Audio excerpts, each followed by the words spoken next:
এক শতাব্দীরও বেশি সময় ধরে প্রিয় খাবার রোমাইন লেটুস এবং ক্যাকটাস ফল খাওয়া কচ্ছপ গ্রাম্মা মারা গিয়েছে।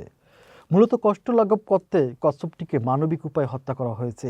এটি যুক্তরাষ্ট্রের ক্যালিফোর্নিয়ায় সান দিয়েগো চিড়িয়াখানায় সবচেয়ে পুরনো অভিবাসী ছিল। চিড়িয়াখানা কর্তৃপক্ষ জানিয়েছে কচ্ছপটির বয়স ছিল প্রায় 141 বছর। সে গত 20 নভেম্বর শেষবারের মতো পৃথিবীতে শেষ নিঃশ্বাস নেয়।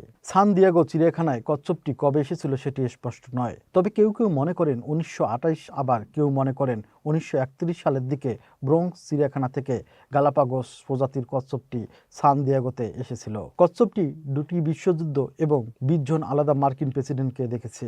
এছাড়াও অনেক ঘটনার সাক্ষী এটি। কচ্ছপটি বয়সজনিত বিভিন্ন সমস্যায় ভুগছিল, যা সাম্প্রতিক সময়ে আরও বৃদ্ধি পায়। এরপর এটিকে মানবিক উপায়ে হত্যা করা হয়। গালাপাগোস কচ্ছপ প্রকৃতিতে 100 বছর বা তারও বেশি সময় বেঁচে থাকতে পারে, আর এটিকে যদি বন্দি অবস্থায় লালন পালন করা হয় তাহলে এ প্রজাতি 200 বছর পর্যন্ত বাঁচতে পারে।